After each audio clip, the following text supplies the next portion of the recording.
Tonight, in DC, live with us is Harmeet Dhillon, the Assistant US Attorney General and the political editor of The Spectator, Tim Shipman. Assistant Attorney General, thank you for joining us.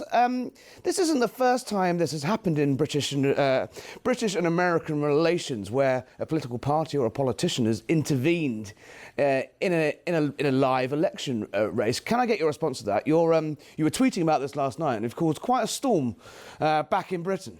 Well, you know, in the last few election cycles, in the federal elections we've had, there's been allegations of election interference, first to try to derail President Trump's 2016 campaign. Hillary Clinton famously planted a dossier and used a dossier. And then in the 2020 election, we had similar allegations that the Hunter Biden laptop was foreign interference. And, you know, both of those claims were completely false, but I think they were actually less substantive than what we have here, which is an open admission that a foreign leader, an anti-Semitic foreign leader, is actively campaigning for somebody in the United States. And so our laws are pretty strict on these issues. They say that generally speaking, any foreign contributions are prohibited, and contributions can include all types of contributions. But what is unclear here is the extent to which Jeremy Corbyn is being compensated for his services. And as you mentioned to me, the advertisement, the flyer saying, "Come phone bank with Jeremy Corbyn," says paid for by the Mamdani campaign. Now that's, under our laws, probably making reference to the flyer being paid for. Yeah. The open question is to what extent there's compensation being given to Mr. Corbyn, first-class flights, you know, lavish entertainment, what have you. That might be illegal. It's who's picking up the phone bill as well, because this is being coordinated from outside of the United States. You're going to have British political figures and presumably their supporters dialing in to phone up random New Yorkers and tell them how to vote. Right. We'll come back to Mr. Corbyn personally. In a moment, but where legally, what is the repercussions of that? Is it a matter of fines, or could this question, could this bring the whole integrity of Mamdani's likely election victory tomorrow into question? Well, I think both of those could be true. Integrity would be a political question. Fines would certainly be something that could be levied by our federal officials if that occurs. You know, there are already some questions about illegal contributions being made in that campaign. I think $13,000 worth or more than that. And so all of this usually shakes out months and years after the election. That's the problem, is that by the time the person is already elected, it's really a speed bump. It's a speeding ticket that they typically have to pay. People don't typically lose their ability to hold a position when they've committed massive campaign violations. In fact, Kamala Harris, as I pointed out on Tucker Carlson's podcast many years ago, last year actually, Kamala Harris got her start in elections by violating our election laws in California. She paid the fine, and she went on to become the vice president of the United States. So it didn't really hurt her career. How does this leave Britain and America? I mean, President Trump has mentioned on a number of occasions in last year during his successful re-election campaign that he's upset that the Labour Party, who are the governing party in the United Kingdom, had essentially shipped hundreds of activists into swing states to try and influence the election, to try and get the vote out for Kamala Harris. A very angry response to that from the White House. When you read things like this, when you see British politicians trying to do this, how does that leave them with the administration? And has this been raised in Britain as unacceptable? Well, you know, to use a British phrase, it isn't cricket to do this. Okay. Very good. And so it does impair our great relationship between the two countries. And then you add fuel to the fire. I mean, I'm in charge, among my many jobs in the DOJ, of anti-Semitism in our country. And I think it's kind of a disgraced foreign leader on top of that, who has actually been disciplined by his own party, suspended for 3 weeks in 2020. And then expelled. Now has been expelled from the party. He's now an independent, and he's forming a new movement. His own, like Hamas, whatever. I mean, he famously called Hamas and Hezbollah friends. Yes. And that is quite terrifying to Jews and others who live in New York, who lived through 9/11. And so I'm not sure how these folks thought that through, but that imagery is quite disturbing for Americans. On that point, Tim Shipman, you've got the scars on your back, as I have, of covering Jeremy Corbyn for the better part of a decade. Not the most helpful endorsement, is it, when you're trying to say to New Yorkers that you're not an extremist, you're not a crazy communist, and you're not a sort of terrorist sympathiser, you bring in the crazy communist terrorist sympathiser. I mean, it's kind of mad, right? Well, I'm one of those guys who's got in his DMs messages from Jeremy Corbyn threatening to sue me for calling him anti-Semitic. So Yeah, well. I'm still waiting for the writ, to be perfectly honest. I mean, these things are always hilarious. The British left always screams blue murder if they think the Russians are trying to influence an election, but they love trying to do it themselves. You've mentioned what happened with Kamala Harris. We're now seeing this with Jeremy Corbyn.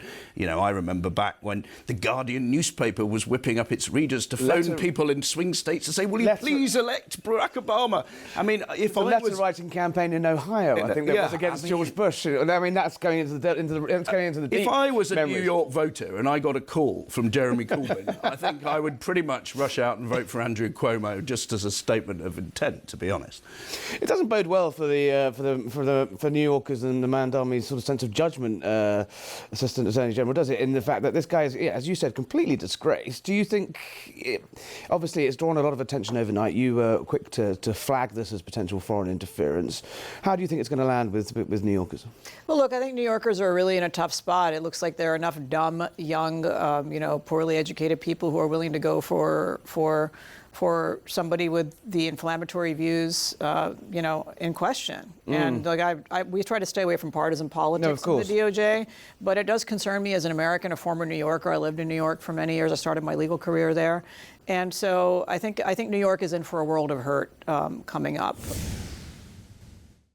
Members of Congress from both parties are now urging former Prince Andrew Mountbatten-Windsor, which I'm getting very confused by saying, to testify as part of a renewed investigation into Jeffrey Epstein's global networks. They're calling his silence an insult to victims and demanding that he face questioning under oath. President Trump, meanwhile, says he feels sympathy for the royal family, calling it a terrible thing that's happened to them. But is the pressure mounting? And this time, Washington may not take no for an answer. Still with me is Tim Shipman, the political editor of The Spectator. Tim, he's lost his house, he's lost his titles, he's lost his dignity, he's lost his reputation, he's lost everything.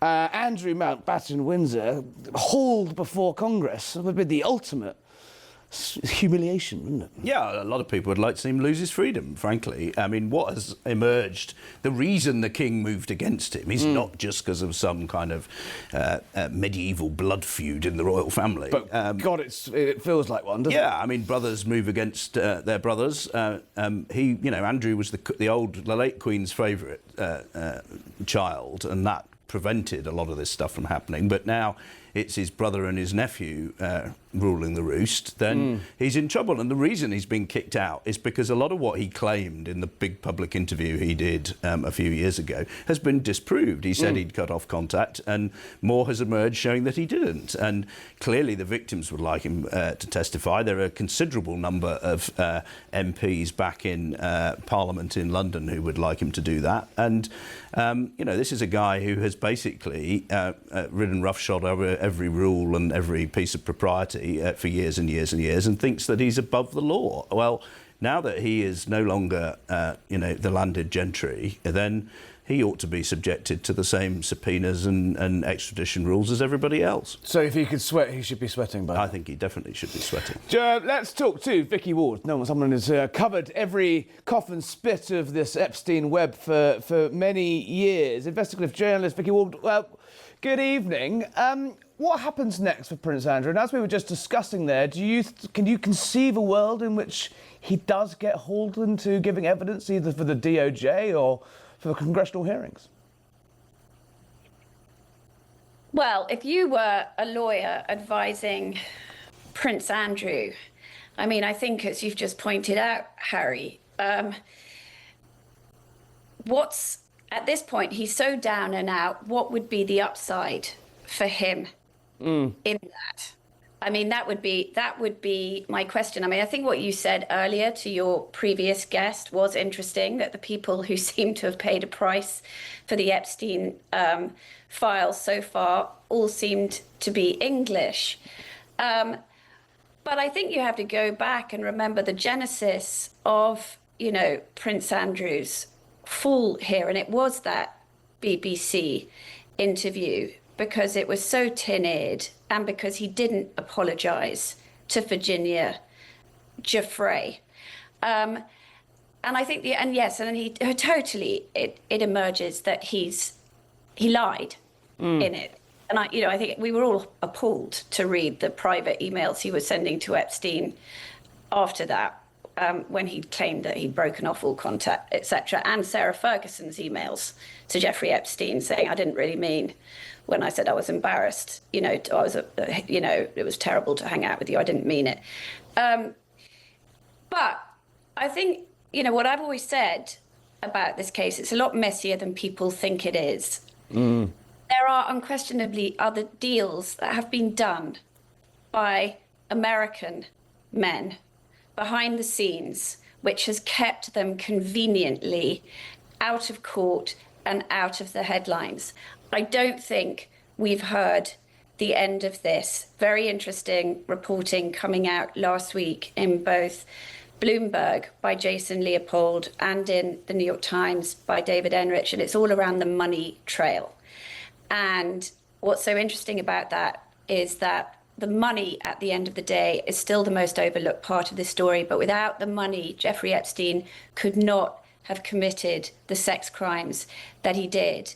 And so I think what we're getting closer to understanding, one, we learned last week that the leverage the government had over him in 2006 and 2007 was in fact that they were looking into money laundering, and they reached out to his then chief financial benefactor, Leslie Wexner, who we still haven't heard from. And it was the fear that the feds were going to go in further with this money laundering that led Epstein to actually plead guilty to the state charges, which, yes, in hindsight, we all think was a ridiculously... lenient deal cut back when. How long? What timescale would you put on us finding out these revelations? We're obviously all waiting for the House Oversight Committee to publish the next tranches of their investigations. They say they're going through tens and tens of thousands of documents with a fine-tooth comb. Wouldn't it just be easier for the administration to go, you know what? Let's just get it all out. Why do you think they're not? It's a great question. It's a great question because, maybe I'll be proven wrong, but from everything I know, from everything I've reported, President Trump is on the right side of history on this one. He cut ties with Epstein. He kicked him out of Mar-a-Lago. He was actually, of all the rich guys in Epstein's orbit, he was the one who was most helpful to Brad Edwards, the lawyer for Virginia Giuffre and for many of the victims. He talked to Brad Edwards twice. In one case, he said, "Don't bother subpoenaing me. I'll just phone you. I'll tell you whatever you want to know." So I think, and I know that Brad Edwards finds his reluctance on this, as baffling as I do. So, I honestly do not know what the reluctance is, but I do think that we are getting closer to holding the people who funded Jeffrey Epstein to account. Conscious that we are live on television and somewhat legally restricted to what we can say, but is there any more flesh you can put on those bones of where and who those people might be? Well, look, I've said this many times.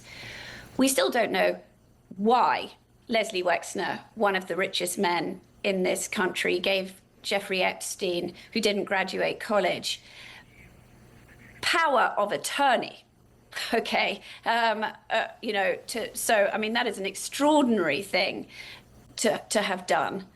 And we still don't have a reasonable answer as to why Leon Black, another of the richest men in this country, paid Jeffrey Epstein $170 million.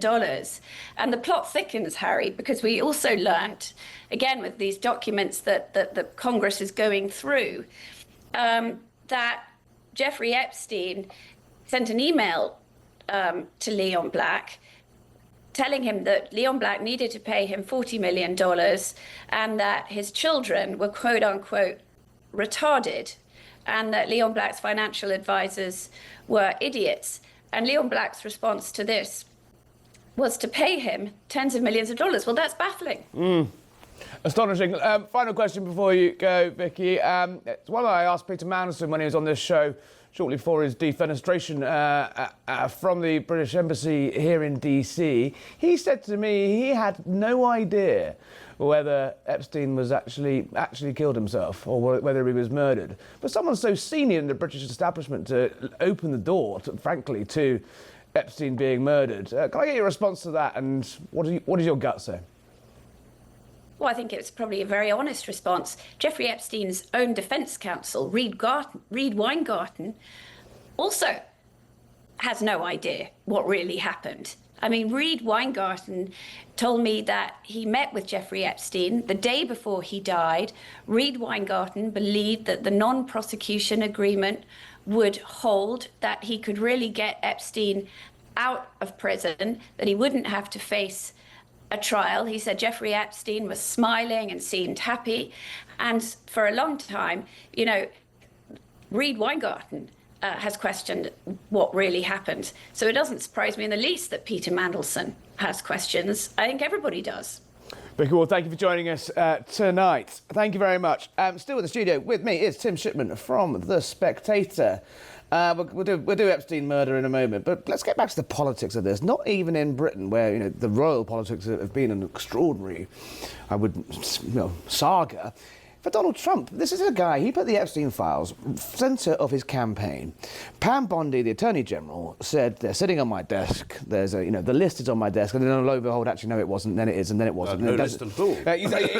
Exactly. This sort of screeching U-turn of full transparency.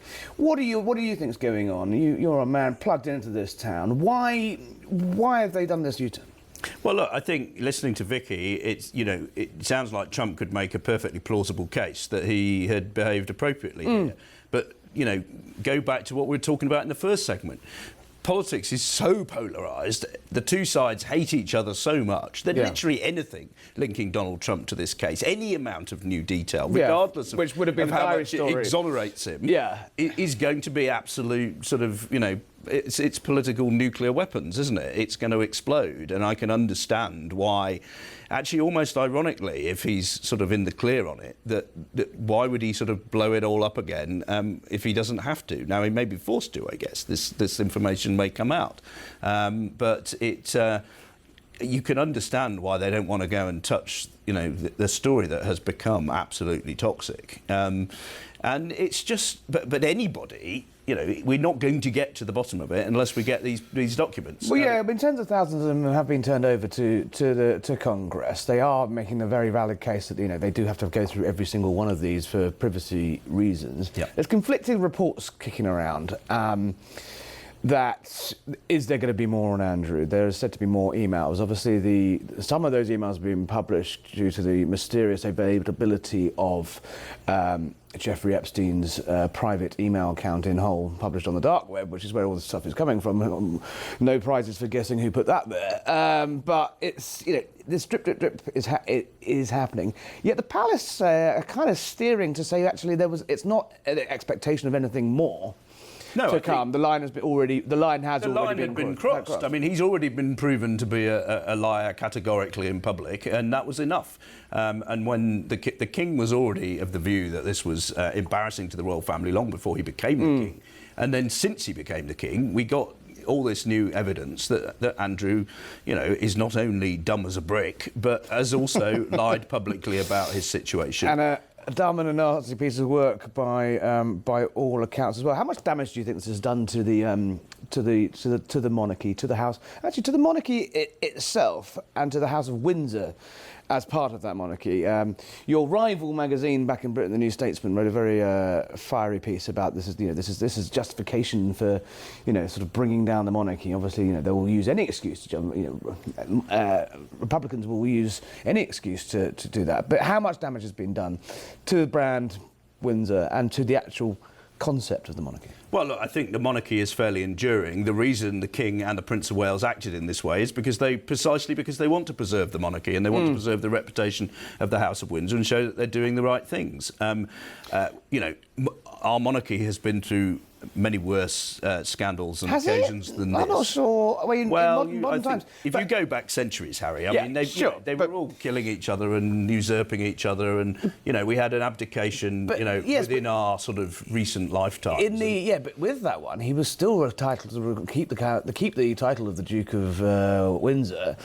He was still entitled to keep royal sort of airs and graces. He wasn't, yes, he was sort of banished from the land, but he was sent to the Bahamas to be the governor. If it is able, with a flick of a pen, for the king to revoke the divine right of his little brother to be, he's still in the order of succession. But that's the thing. He hasn't revoked the divine right. He's taken away all his titles. He's still 8th in line to the throne. The problem is, if there's some hideous crash, they won't all be getting on a plane together. The other 7, will they? But does it undermine the concept of hereditary monarchy if the king can just go around and knock that goes out? I think it will undermine that for people who already have a problem with it. But the monarchy has ridden through many crises. I mean, even in going back through Charles's lifetime, the divorce from Princess Diana was a big deal, and that if you look at the polling, that rocked public support in the monarchy more than this has done. And I think they precisely acted to try and prevent further damage. And I think if you look at the polls, I think most people think they've done the right thing. So it's embarrassing, of course it is, but I don't think that this is fundamentally undermining the principles of the thing. My suspicion is they're not done yet. I suspect the Sandringham estate is not going to be the end of the saga. I suspect it ends with him exiled. Well, I'd be very surprised if he lived in Britain again. And frankly, if the King could put him on a plane to a US courtroom, I suspect he would do so. Now, a story rocking back in Britain. The BBC is in the dock tonight after leaked documents reveal its flagship programme, Panorama, edited Donald Trump's January 6th speech to make it look like he encouraged a riot. Have a look at this. We're going to walk down to the Capitol, and I'll be there with you, and we fight. We fight like hell. We're going to walk down to the Capitol, and we're going to cheer on our brave senators and congressmen and women. He added there peacefully as well. Cut out. Tim Shipman, you're a man that's, edited tens of millions of words for your Brexit tomes. And, a long distinguished career in journalism. You can edit a quote down to make it fit. But if you fundamentally change the meaning of the quote or make it look sexier, which I argue that clip does, you're into dangerous ethical ground, aren't you? Yeah, and if you ever edit a quote for length to keep the more interesting bits in, you should be putting dots in it to show that you have done so. Yes. Now, you can't do that on television, but I mean that, I think Trump's speech taken as a whole that day, it's perfectly reasonable to have a view that he was egging something on rather than trying to calm it down. But that is a bald-faced, unethical practice, what happened there. It's not what he said. And, I think if you're going to make the argument that he was encouraging something, you need to show the whole clip. Simple as that. It's BBC, we'll come to BBC in a moment, but just in terms of the unhelpfulness of this to, saving the West, to the special relationship. You've got Don Jr., Trump raging about this all day. The White House are saying they're looking into this. The BBC, it's not like what they are publicly funded. They are, in the Americans' minds, they're meant to be the sort of impartial, untouchable sort of bastion of news. I mean, obviously, having lived in Britain, we have different versions. Recollections may vary, you might say. But they do have a responsibility not to cock this stuff up. Yeah, no, totally. And they've got into trouble quite a bit recently. Yeah. You know, there was a documentary in Gaza where it turned out that they were quoting people, you know, poor, impoverished children who just happened to be the son of, you know, a minister in the Hamas government, which was not revealed until later.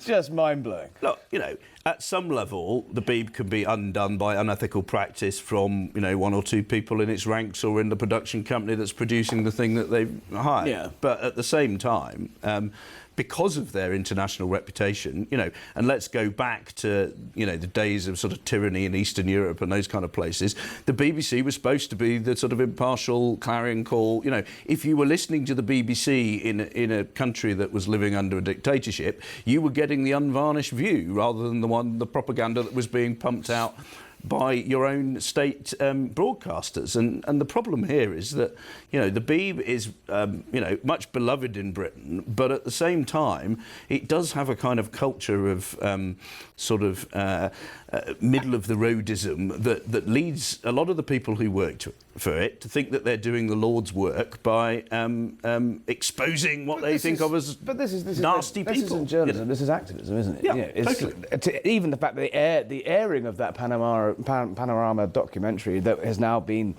shown to have been spliced and diced, you know, that was on the eve of the US elections. I didn't see a documentary about how useless and you know, incompetent Kamala Harris was. No, and you know, we saw it at home with Brexit and Boris Johnson's premiership, and now, you know, in the States with this, you know, 2 terms of Trump. These people drive a lot of folk on the sort of centrist, liberal, libertarian, you know, the sort of the progressive left completely balmy, and it means that they lose, you know, their sort of faculties. They seem to think that it's legitimate to depict them in a certain way. Trump derangement syndrome, you might call it. Exactly. Tim Davie, BBC, just finally on this one, Director General of the BBC, seems to be like a cat with, you know, 9 lives. I reckon he's up to like 7 or 8 of them now. There've been, as you said, so many of these scandals. How do you clean this up? How do you root this stuff out without it doesn't seem to be chopping and changing Director General here and there. It doesn't seem to be doing the trick. No, and anyone who knows Tim Davie knows that he's a man gently of the right rather than of the left, and actually it's sort of ironic it's sort of dropped into his lap.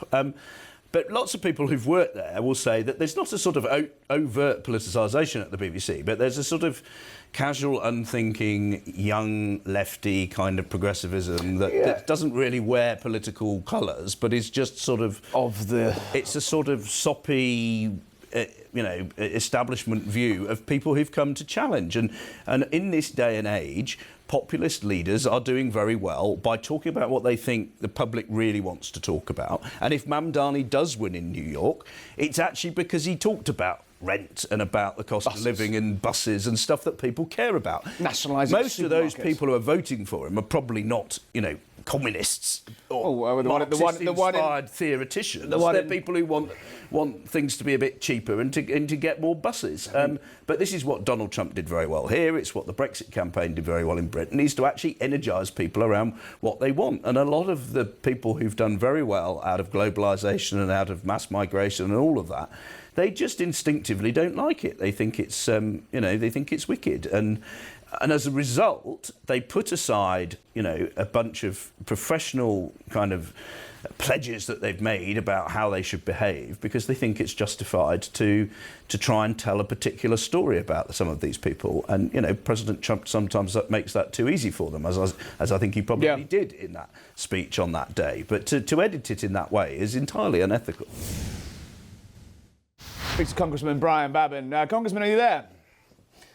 Yes, I am. How are you doing, Harry? Very well. Thank you for joining us tonight. It feels like Donald Trump's not on a single ballot paper anywhere in the country today. It's a very limited number of races that are going on tonight, yet it feels that everything is kind of seen through the prism of his return to the White House. Are these elections a referendum on the last 10 months?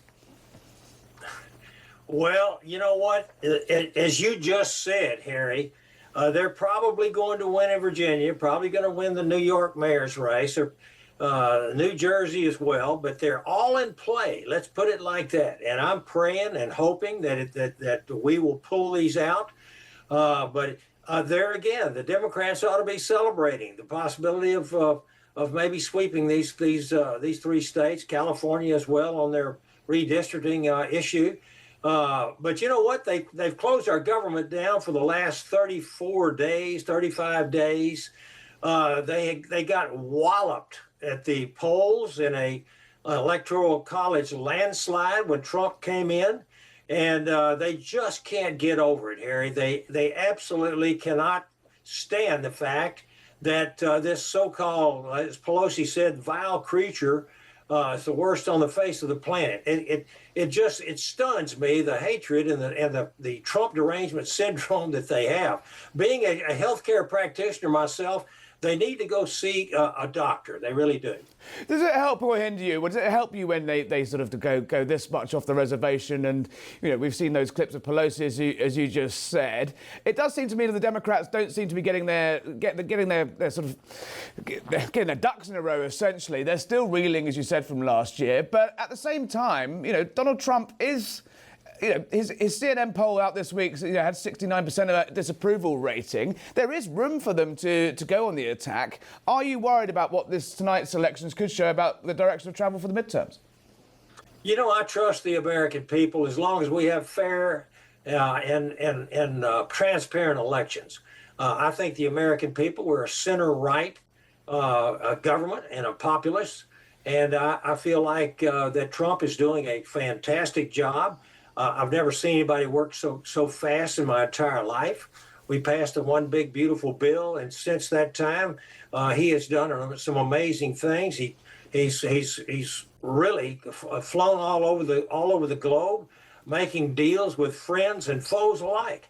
And the Democrats just cannot stand it. They have to find something to criticize in his every word, his every move. And quite frankly, I'm telling you, I think this is the most rapid, most successful, in such a short period of time, administration I've seen in my lifetime. He is doing a lot on the global stage, you're correct. He always seems to be jetting off somewhere to shake some hands and sign some deals around the world. But are you concerned that he's not giving his full attention, perhaps, to some of the issues like the economy? I know he's going to give a speech this week on the economy. Inflation and the cost of living and prices are still on the forefront of voters' minds. There is beginning to be some rumblings that the fact is, we're still in a month-long shutdown, that actually the White House's attention needs to focus on more domestic issues rather than those global foreign affairs. I think prices are coming down, Harry. I really do. We have the lowest prices of gasoline in 4 solid years. We just had another quarter point reduction in our interest rates. The New York Stock Exchange and the stock market is doing quite well. Very well, as a matter of fact, and I think things are actually going our way in a way that I think probably it makes sense in the fact that we've got a man in office that is trying to turn this country back to its roots of its capitalism and free enterprise and freedoms and liberties for the American people. And a Congress that just got through passing the one big beautiful bill, the largest spending cut in history, the largest tax cut in history. I don't think it can help but do well. And I think there's a little method to the madness of shutdowns. I didn't know this at first, but the more this thing goes on, I believe that these Democrats are deathly afraid of the legislative session this time. They don't want to see Trump's actions put in codification and put into law. The more they can hold it up, the better they feel like they're going to do, even though I think they are losing the public relations battle on the shutdown. Are they really, though? Or are you equally being blamed as well? There's pictures from Houston of absolute chaos at George Bush Airport as those lines tail around the block. How are your constituents really feeling about it when this is actually biting them, affecting their day-to-day lives? And we're about to enter the busiest travel session of the year with the run-up to Thanksgiving. Surely it's on all sides to end this chaos before then, or risk blighting the entire holiday season for millions of Americans. Well, Harry, all I can tell you is what I'm hearing, and we get a lot of mail, a lot of calls, a lot of texts, communications, and overwhelmingly my constituents, and I represent about 780,000 of them in the greater Houston area, from Houston all the way over to Louisiana, to be exact. And they feel like Trump is doing a great job. They totally blame the Democrats. They know the truth, and they're concerned. Yes, they are very concerned about air traffic control. They're concerned about food banks and what have you.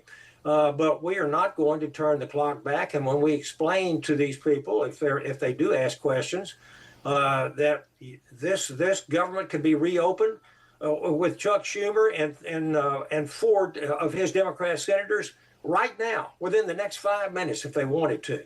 However, they have decided to go against a clean, continuing resolution, one that is at spending levels of the Biden administration, for goodness sakes, and that one that the Democrats themselves have voted for 13 times in the past. Suddenly they want to increase spending by $1.5 trillion, $200 billion for free health care for illegal aliens. They're going to cut $50 billion out of our rural health care and hospital fund. And I think people, they know this. They understand that the Democrats are posturing. They are not telling the truth. They are caught in lies on a daily basis. And I think folks have caught on to it. The mainstream media certainly comes out with the things that you have just asked me about. Yes, they do. We expect that to happen.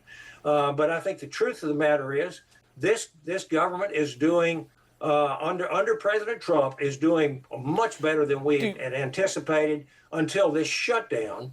And quite frankly, even though the legislative session has been ground to a halt, the president has not let that stop him. The grass never grows under his feet. He's been all over the world doing deals, right and left, trillions of dollars in deals with friend and foe alike. And I really appreciate that. And I think most of the American people do as well.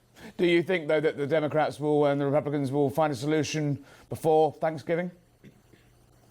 I would certainly hope that they do, because I don't know how the Democrats can continue to take the heat.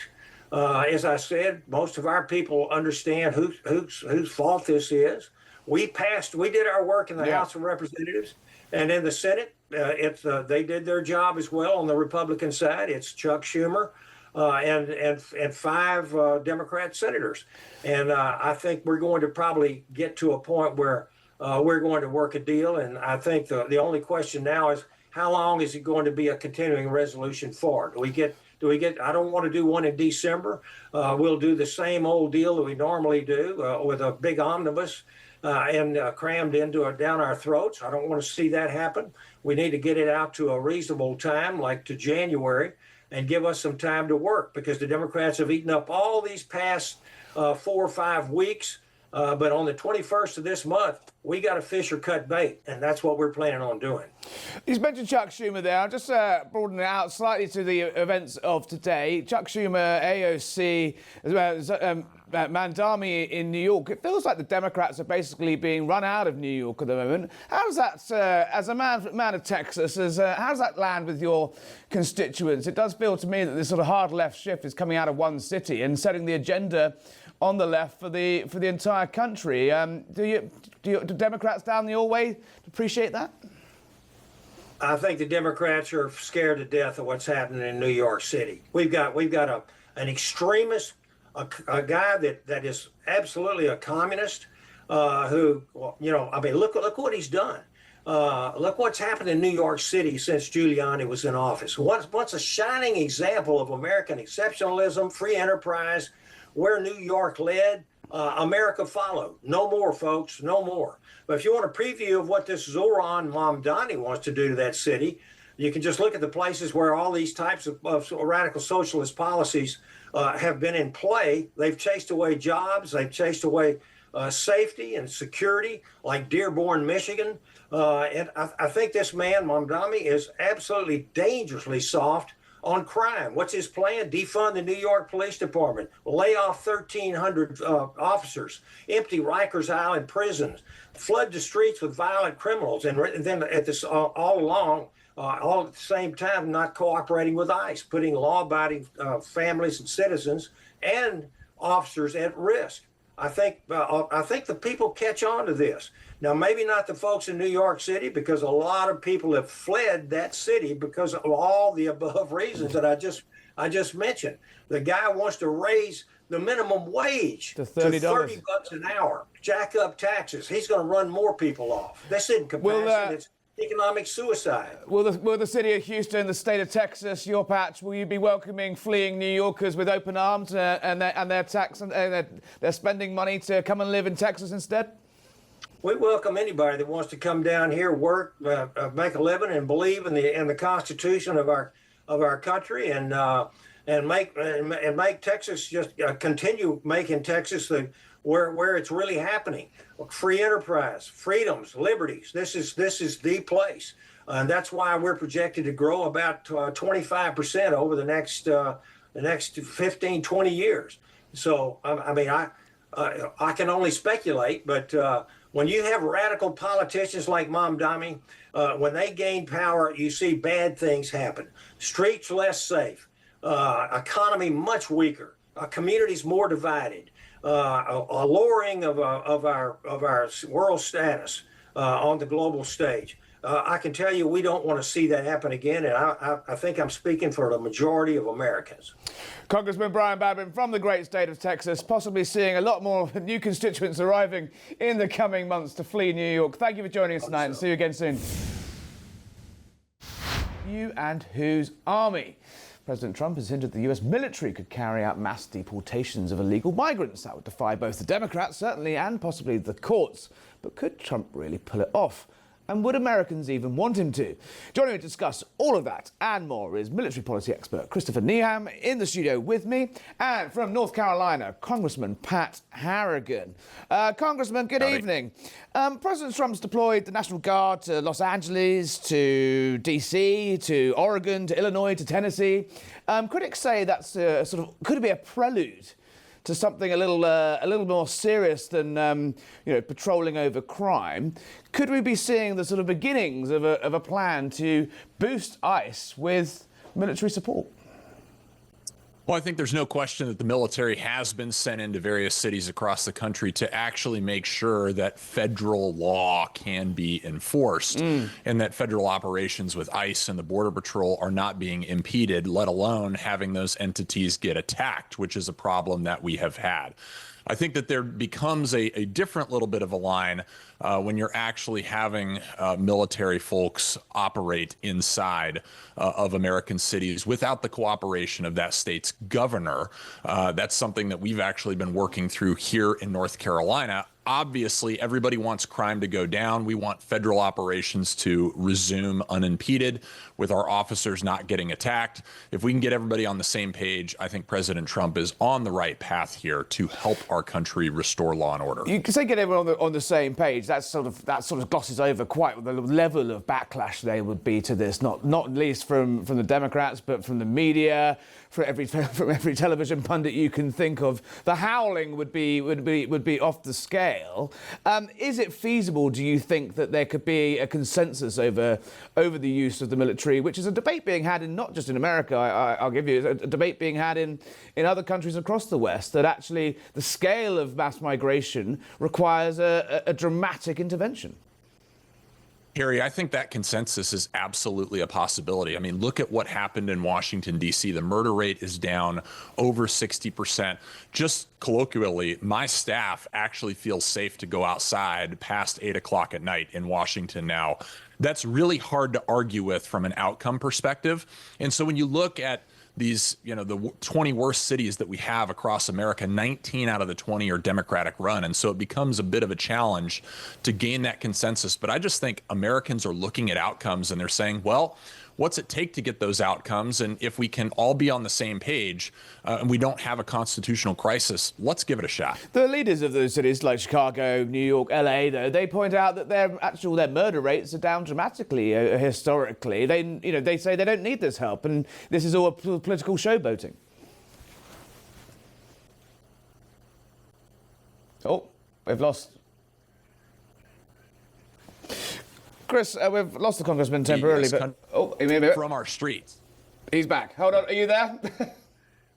I'm here. Oh, Yes. good. Sorry, we got you back. I was just saying, sir, in cities like Chicago, New York, LA, they argue that the murder rates are actually dramatically down, and this is all political showboating, and they don't need the help from the National Guard. What's your response to that? Oh, look, I think that crime rates are starting to go down in our country because the president is actually stepping in to enforce the law.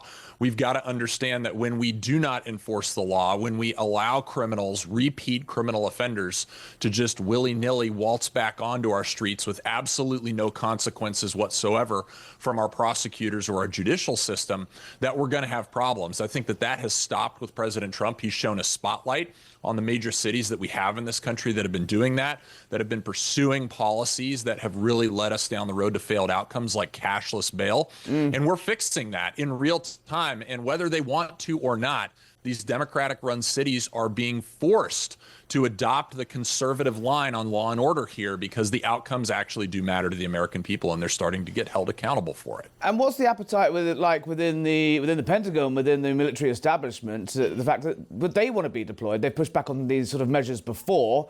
Is this something that the actual military establishment is behind? I think yes and no. I think that there's, a broad consensus within the political leadership of the Pentagon that this is the right move. And I think that the conservative base that elected Donald Trump in November of last year, just a year ago today, is absolutely on the same page there. And I think that that consensus is actually increasing over time. Do I think we're going to get J.B. Pritzker, Illinois governor, to get on the same page with President Trump? No, I don't think so. But are we maybe able to get somebody like our governor in North Carolina, Josh Stein, on the same page about dealing with crime in Charlotte and Raleigh? I actually think that there's potential there. And so I think we're going to win some, we're going to lose some. But overall, if people care about outcomes, we've got to start looking at what has actually led to positive outcomes here. That you can look no further than what President Trump has done in Washington, D.C. for that example. The numbers of recruits to ICE is up dramatically. The president said on the plane back from one of his latest visits, wherever he was going the other day, back from Asia, I believe, that actually, in response to those images of masked ICE operatives operating on the streets of America, almost looking like sort of paramilitary groups, that actually he thinks he can go further. There's room. He'd like to go further. This is just the beginning. Isn't there a case of actually using properly trained military officers rather than recruits who don't go through a huge amount of background checks or a huge amount of basic training before they're deployed onto American streets? It's actually probably a better use of resources to use people that actually know what they're doing here. Yeah, I think that's an interesting angle to look at, right? But I think as I look at from a former special operators perspective, I was a Green Beret. Look, if you want to make a place safer, we know how to do this. We can do this almost overnight. And look, the law enforcement professionals inside of each one of these cities knows who the top 100 bad guys are.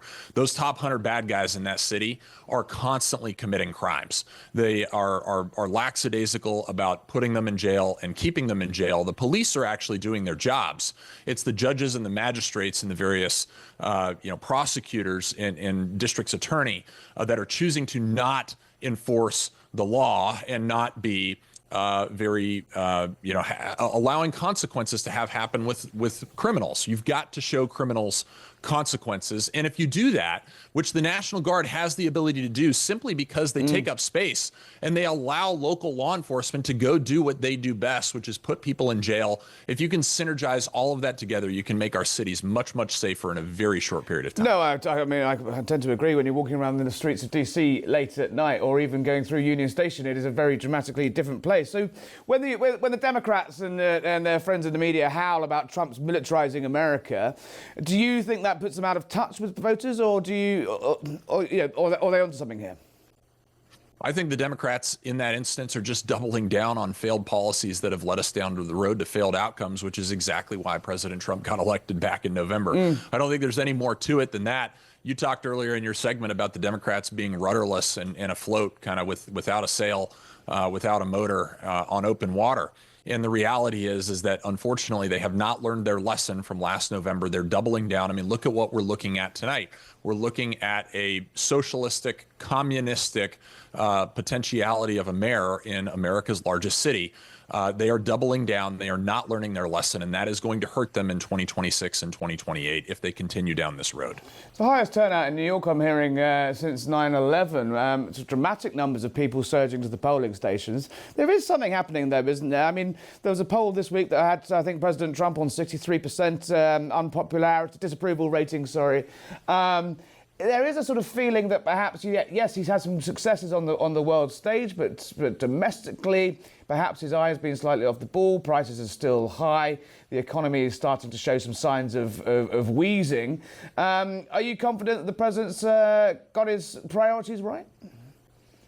Yeah, look, I think that a lot of this is very difficult to unpack in a very short period of time because a lot of the odds are stacked against the president. If we've had, which we had during the Biden administration, really poor policy that was built on poor principle, that's going to take some time to unravel and stabilize the country. But I think overall, things are moving in the right direction. If you look at where the stock market is right now, it's at near historic highs. We've certainly got some pricing inflation, and it's difficult to buy home right now. There's no question we're looking at increases in healthcare costs. All of those things need Washington's attention. But the reality is things are overall moving in the right direction with respect to the future prospects of the United States of America. And I think broadly, the American people see that, even if they don't like exactly how President Trump does it. I think that's a very sensible point to end on there. North Carolina Congressman Pat Harrigan, thank you for joining us this evening. Musk says that Britain faces civil war unless it stops importing voters via mass migration. He made an extraordinary comparison that Britain are like the hobbits in the Shire, protected by the hard men of Gondor out in the west, and actually are living in a sort of, have been living in a delusion and are now waking up to the horrors of mass migration. We talked about foreign interference in the US elections, and obviously Elon Musk is no longer a member of the US administration, but he has got a remarkable level of influence over British politics at the moment. I mean, his intervention on the grooming gangs back in very early January of this year sort of, for the first time, sort of distilled that story into 1, 2 or 3 weeks of boiling rage and anger that eventually led to a promise from the government of an investigation into the rape gangs, but still trying to get that up and running. On the right, particularly, the Reform were flirting with Musk a little bit. Rupert Lowe, the MP, has got he's funding Tommy Robinson's legal challenges left, right, and centre, and politicians like Robert Jenrick on the Tory side, Katie Lamb, they're saying stuff that even a year ago you wouldn't have been able to. Do you think it's a helpful, or and again on the ethics of it, this is the world's richest man using his train set platform to basically conduct and change, and intervene in politics of a different country? Yeah, I mean, I think he's been hugely influential, and I think he's moved, that Ponzi phrase that lots of people in politics use, the Overton window, the sort of what is kind of acceptable to say. He has stretched that quite a bit and certainly shifted it to the right. And you're right, there's a lot of mainstream politicians who now parrot what he says. Interestingly, when he first talked about the grooming gangs, Keir Starmer, the Prime Minister, basically said, I'm not interested in that. It's all being got up by the hard right. But actually, in the end, he was forced to go along with it. They're obviously dragging their feet now because they don't really want to do it in an effective way. But, Musk... But look, I think there is always a danger when big foreign figures start throwing their weight around. Yeah. People instinctively don't like being told what to do by people from elsewhere. Barack Obama back of the queue if you vote for Brexit didn't like that. That's the case I was about to say. I mean, when Obama agreed to do that, the then Prime Minister David Cameron and his Chancellor George Osborne were cock-a-hoot. They were absolutely delighted. They thought, this is brilliant. Everyone loves Obama. He'll tell us this. And it turned out most voters in Britain didn't want to hear that from Barack Obama. They thought that was pretty outrageous. And, I think the general view is that fueled votes for Leave in the end. And, I think a lot of people look at Musk. They don't like the influence he's got. They think he's staring at all their social media messages. He's probably got better things to do. But I think there's not that Musk will care, he can have his influence. Yeah. And there's a lot of people in the world. I mean, I've been in DC for only 24 hours on this visit, but I've already spoken to a lot of people who say, you know, there are a lot of people in and around Trump who kind of really have a kind of atavistic love of Britain. Yeah, and no, a sense of the old-fashioned values, the, you know, the rule of law, Parliament, all that stuff going back, and they almost feel like Britain is itself throwing away those Exactly. values. This has been a long-running theme of the show, is that actually the Americans, it's out of a love of a weird way. You see that with J.D. Vance. You see it with people like Sebastian Gorka. You see it, you know, the late Charlie Kirk speech, the Oxford Union. I often cite England is America's mother. And in fact, they took a lot of great things we did and ran with them and made them better, arguably. Well, on J.D. Vance, obviously he sort of, you know, he got a lot of backlash in I think it was March, was it, when he did his Munich speech about free speech in Britain, about free speech in Europe, and the old country and the old world sort of forgetting the values they put in. There was a big backlash in Britain about it, but then actually since then there was a lot of shouting at the time, but now actually we're talking about free speech in a way that we weren't before. The Metropolitan Police are coming out and saying, you know what, we're not going to do any more of these non-crime hate incident forms that see 12,000 people with a sort of weird sort of Orwellian piece of paper from the state telling them they've been a very naughty boy, but they're not going to go to prison. I mean, the window, you're right, has moved, and it has been. You can argue that it has been helpful for, the boy in the Emperor's New Clothes to just go, what is going on? Yeah, and it sometimes takes someone from outside to really identify it and to spot it.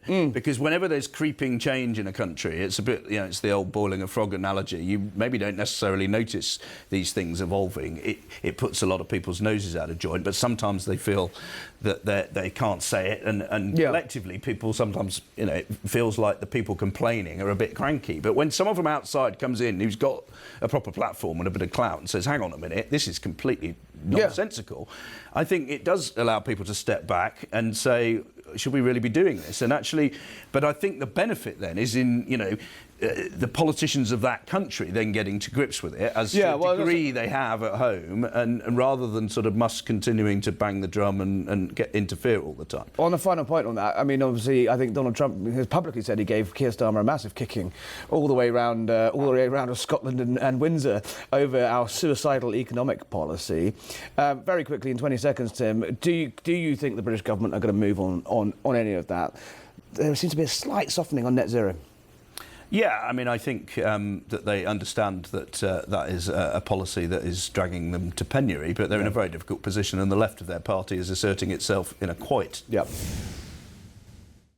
With me in the studio is the Daily Wire's Tim Rice, and commentator and friend of the show, Adrienne. Great, welcome back, both of you. I want to talk briefly about Erika Kirk, the late widow, the widow of the late murdered Charlie Kirk, has revealed that comedian Jimmy Kimmel's bosses offered her to come on the show for Kimmel to apologise to her personally after his pretty foul remarks surrounding her husband's murder. Her response was pretty damn classy. If you want to say sorry to someone who's grieving, go right ahead. But if that's not in your heart, then you don't have to do it. I don't want it, and I don't need it. Adrienne, she is a class act, isn't it? This is a woman that's been, lost her husband, had to inherit his entire sort of empire of activism, and yet is having all sorts of foul things thrown at her, accusations that she's somehow the wrong kind of grieving. She wore leather trousers so she can't be heartbroken. They freeze-framed her, a picture of her hugging the Vice President J.D. Vance, who's been a very supportive friend to her all the way through, to somehow suggest that they're having some lurid stuff. It's astonishing to see her resilience, isn't it?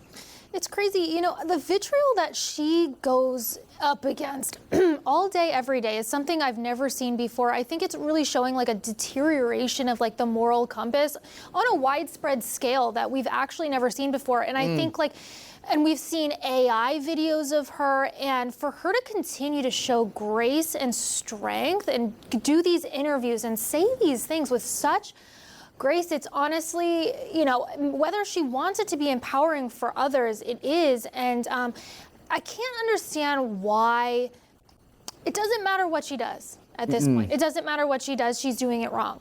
Do you think it is a sort of there is a political undercurrent to this thing, or it's because it does strike me that it's slightly beyond the normal trolls and the sort of online hatred. It does strike me there's an angle to this stuff. Possibly not all of it domestic, possibly some sort of foreign interference, just trying to stir things up and sow division on the right. It's interesting, definitely trying to stir things up. We also see, they come out and say that there's like 50 new chapters a day that TPUSA Turning Point is opening. USA, yeah. Right? So I can't understand if they're trying to murk the waters and be like, this isn't really happening. Like they're not moving this forward. They're not having any success in carrying on Charlie's legacy because they're spending all their time mucking it up. But the utmost strength, and for her to say, because they asked her in the interview if she feels safe, and she said that she does. She said, what are they going to do? Kill me so that I go with my husband in heaven? And she said that not lightly, but the Christ-like way that she described, what else are they going to take from me? I mean, that's truly powerful. Michelle Obama came out today, or this week, and said that she had it worse than any first lady. It was never given her. The current first lady in the White House literally nearly put her husband in the ground a year ago, a year and a half ago, during the assassination attempts. He was 2 inches. She was an inch and a half away from losing her husband. It's slightly off the boil for Michelle Obama to make that point, right? That's actually insane. And when does it end with Michelle Obama? And when does it end with all of this victimization? I mean, they went through Melania Trump's underwear drawer, okay?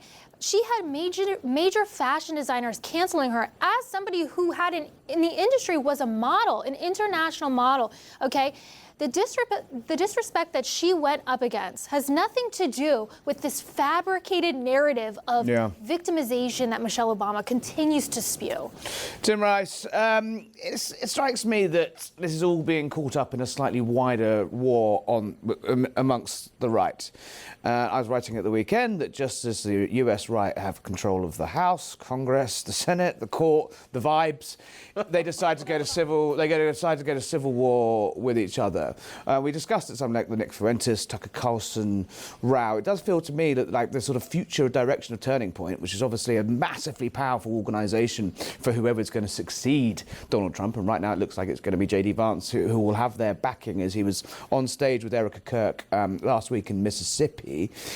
Is Erika Kirk being am I right in perceiving that it's Erika being dragged into a pretty gutter politics battle that, is bigger than one woman? No, I think you're absolutely right. I think that, her being sort of her late husband's heir apparent has obviously put her in more of a spotlight than any widow should and mother of 2 young children who just lost their father should have to put up with. But the fact is she has stepped into the arena. She has stepped and up. She has. And she picked up the torch. Very true, yes. And that seems to be sending people around the bend. And I think, honestly, there is something extraordinary in how ordinary her response to all of this has been, right? Because, she's shown a lot of strength and a lot of grace. But also, right, what else are you going to do? You're going to carry on. You're going to seek solace in your faith. You're going to be a mother to your kids. You're going to make sure that you continue your husband's legacy. You're going to lean on the people who have been there for you and your husband and your family in good times and in bad. Erika Kirk is doing, obviously on a much grander scale than most of us can't fathom. She's doing what a normal, regular person does. And I think that is driving people batty. I think it is driving people insane that this is just an example of a woman who is just finding strength and finding courage and resolve in the places that any of us, really, in our worst moments, can find strength and courage and resolve. The fallout from Tucker Carlson platform in Nicke Fuentes, the pint-sized little Nazi fella. Anyway, before I get myself in trouble, no, actually, I'm going to call him a pint-sized Nazi fella because he is. He runs his mouth off like a sort of SS officer after too many sherbets. But horrible little guy. But being platformed by the mainstream, it sent obviously absolute ripples through the Conservative right. The Heritage Foundation have lost staff members, they're losing donors. This has absolutely put an absolute bomb underneath the sort of coalition that sort of elected, that uneasy coalition of the traditional GOP right and the Maga movement. Is this about wrestling control for 2028 and beyond? What's really going on here? I don't think it's about wrestling control for 2028. I do think it's beyond. And I think, there's I think that we err a lot in how we talk about this, which is, they've called themselves, the new right or the alt-right or all these different terms, right? But the fact is, people like Fuentes and the Groypers and these neo-Nazis, they're not conservatives. They're certainly not Republicans in any meaningful sense. So why is the boss of the Heritage Foundation saying, I'm not going to criticise, I disagree with him, but he shouldn't be cancelled? I think that there is a widespread concern on the American right and a justifiable concern about what is happening with American young men. I think, right, it's a disaffected generation. They've been left behind. But Charlie Kirk was a bulwark to all this absolute filth. He was. I think that the concern to the care that some people, I think it's an example of misplaced care sometimes, right? We want to make sure that we can keep these young men in our tent so they don't go so far afield, right? So maybe, okay, if we can... You're going to have to bring in some pretty smelly feet into the tent. Then, and to be clear, I think it's a mistake, but I do think that's where it's coming from. It's almost like a parent who says, okay, I acknowledge that my teenagers are going to drink on a Friday night. I'd just rather you do it in the house, right? Well, that's okay if they're sneaking a couple of beers out of the garage, but if they're throwing absolute ragers in your basement and then letting their friends drive home, at some point you become culpable again. From Washington, D.C., live in the studio is the National Pulse, Raheem Kassam. Good evening, Raheem. Now, we're going to speak to the Democrats in a moment, but what is your top takeaway from yesterday? Should we be worried? And how you feel for your friends in New York? Thank you for having me back. Always welcome. It's always gratifying to know that I didn't last week embarrass us enough that we can still do this. Well, let's see how we get on. Let's see how we get on tonight. There's a lot, I think, to unpack from last night, and I've been dealing with it today. It's been very emotional for people on the political right, people who are kind of lulled into a sense of, maybe we can win New Jersey, maybe we can win Virginia. I don't think anybody really thought that New York, the New York mayoralty was winnable. There was talk of getting the Republican candidate Curtis Sliwa to drop out of the race so that Cuomo would win. But then, to be honest with you, I think the first thing that Cuomo would have done was try to placate the far left anyway when he got into that office. So it doesn't really fill me with a lot of... What I'm filled with right now is just this feeling of dread. We've seen this before, and we haven't just seen it in the shape of Jeremy Corbyn, Harry. We've seen it in the United Kingdom across the board. We've seen what London has turned into under Sadiq Khan. We've seen what happens when woke rules the roost in terms of political capital and political culture. And to be quite frank, this is why I left the United Kingdom and came to the United States, to defend what was left of Western civilization, and now they've had to send the reinforcements in the shape of Harry Cole. I think last night was nothing short of an unmitigated disaster, and I will challenge anybody who says, no, come on, it's just Democrat left-wing cities, voting Democrat left-wing ways. Listen, for years and years, I sat on the board of the New York Young Republicans Club, and we shifted New York further and further towards Maga. The last election, you had record results for the right in New York, and that has been changing. You filled up Madison Square Garden for a Trump rally, things that people never thought possible. And in the last year, I'm afraid to say it, but I'm not afraid to look down the barrel of the camera and say to the Trump administration that because of all of this foreign trips and foreign focus over the last year, you have squandered what could have been otherwise an electorally palatable night. It's been a disaster. Wow. Well, we will pick all apart that. You are with us for the whole show. But, powerful stuff there. Let's see how the Democrats are finding it. Democratic strategist Laura Fink. Good evening. Thank you for joining us. Good evening. It's Zohran Mamdani, the face of the Democratic Party now. Have you finally found a leader in these turbulent times? I don't think the Democratic Party lacks a leader, but Zohran Mamdani certainly demonstrated that he can appeal to a broad electorate, a diverse electorate, an electorate of working class people who are just looking to make ends meet. And it's because he was a brilliant communicator and was able to make substantive arguments about what change would look like. It means lowering the price of a plate of halal from $10 to $8 by removing the permits from these small business owners and streamlining. It's about taxing millionaires and multimillionaires just a couple of percentage points more to make sure that the poorest New Yorkers have access to more affordable childcare and buses and food. And I think that was an argument that resonated at all income levels and with a broad swath of New Yorkers. You note that he crested 50%, which no one expected him to do in a split field. But he is a remarkable politician, a remarkable leader, and he has a lot of work to do to come. Would you like to see the wider Democrat movement start to echo some of those policies? He said he was going after super rich with tax rises. He's got some pretty interesting ideas about redistribution and free things, free bus travel, socialised community supermarkets. How do you think that stuff's going to resonate further around the country outside of liberal cities? I don't think it's on the table in the rest of the country. And I think when you look at the Democratic Party, the addressing affordability is done in different ways and in different regions in line with the beliefs of those electorates. When you see newly Governor-elect Abigail Spanberger winning by 15 points in Virginia, hardly a liberal stronghold, you see that she ran on affordable principles there too, not expressed in the same way and not with the same policy positions as the candidate for the mayor of New York. Similarly, with the neighbor to the south in New Jersey, Mikey Sherrill won the governor's mansion there by campaigning against her opponent's increased sales tax proposition and for public infrastructure and for freezing the utility bills that have plagued so many working class New Jerseyans. So you see that the affordability is at the center, the ability for the voters to trust what's being communicated to them. That's the common thread. So it's really not about ideology. It's about believing in the leaders who are on the ticket to actually create change. A lot of those same voters invested their vote in Donald Trump just a year ago. And what they've seen instead is a rise in the cost of living, tariffs that were absolutely unnecessary, that have only served to increase prices across the board, and their jobs becoming more precarious with an uncertain economy. So this was a vote against Trump and a vote for Democrats. Right, let's see if we can speak to Brianna Lyman, the elections correspondent for the Federalist from New York, the front line of socialist tyranny in America. Good evening, Brianna. Thanks for joining us.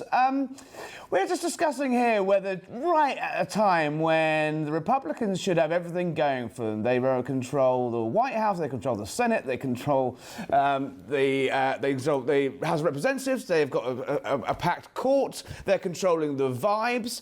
They seem to be just about willing to throw all this away into a bout of infighting and navel-gazing and giving the Dems, who really, don't deserve necessarily to be back on the pitch yet, an opening. Yeah, I think a few points. First of all, is that Republicans are notoriously bad at turning out in off-year election cycles. It is true that when Donald Trump is not on the ballots, Republicans are low propensity voters. I mean, I was once a low propensity voter, so I know it very well. The other thing is Democrats outraised and they outspent in these races. Republicans were not putting nearly as much money or effort in as they probably could have if they wanted these elections to be closer. The last thing, and to the point that you guys were just discussing, is messaging. Raheem noted that gas prices are falling, so are egg prices. But you know who doesn't know that? The average Democrat voter. CNN the other night, a guest said egg prices are up, and one of the guests had to correct her and explain that egg prices are actually down. So if Republicans aren't able to get a control of the narrative and of the corporations and the institutions that spread these narratives, they're going to run into these problems if Donald Trump is not on the ballot. One thing Mamdani showed is being well-organised and well-funded, as you said, can make a huge amount of difference. And that point you made there is fascinating, that when Donald Trump isn't on the ticket, you see a 3, 4, even 5% drop just because they're turning out for Trump, they're not turning out for the Republicans. Isn't the problem that, actually, without Trump, the wider Republican movement, sort of leaving organisations like Turning Point aside, is still pretty stuck in the past, still pretty outdated, and still pretty poorly run? Oh, 100% agreed. One of the big issues for young men, right? 18 to 29 last year, they shifted, 24 points to the right. And this election cycle, a lot of young men actually turned out for the Democrats. And I don't think it's because they necessarily have the convictions that the Democratic candidates had, but I think it's because Democrats were talking about the one big thing that's still on everybody's mind, and that is affordability. And while President Trump may have instituted policies that are bringing prices down, one, messaging still isn't there, and two, things are still not feeling as good as they were his first term. And it's not because of his fault. He was handed a horrible, horrible 4-year sentence by the Biden administration that he's still working to rectify. And to the larger issue here, young men like to focus on things that will help them be better. You know what an issue is that really appeals to young men? H-1B visas. We want to see action from the Trump White House on those issues, something that's very tangible for young voters. One thing is clear from the results across New York, from Virginia, in New Jersey, is the influence and impact of Generation Z, or Generation Z, as I'm sure Americans and friends will call it. It cannot be understated, whether it's young women turning towards the left or younger men turning towards the right, tilting right, as they did when Trump was on the ballot last year. This is a highly politicized generation, and unlike previous generations of younger people, they are actually turning out. They're turning up, and they are willing to vote. How can the right maintain that grip on young men and make some serious headway into Generation Z women who seem to be more than willing to go down the route of Mamdani? Yeah, I think it's twofold. I think, one, you have to kind of recapture the institutions that young women and young men frequent. So universities, colleges, the arts, Hollywood, right? These are where a lot of young women are developing their tastes, their political thought ideology. And conservatives just don't really have a loud enough voice there. Charlie Kirk was breaking that barrier. He was targeting young men. You know, who knows if he would have been able to get through to young women? I believe he would have been. The other thing I note is Republicans have been very reluctant to jump on social media. But you know who you do see on social media? You see Zohran Mamdani, you see AOC. And when you hear a 15, 20-second soundbite from either one of them saying, no one should go hungry, people should be able to get health care, that resonates with the average apolitical American. They don't realize what's underpinning those policy positions. They just say, yeah, no one should go hungry. So I think it's up to Republicans to also get into these spaces as well and take control of that narrative on these key issues.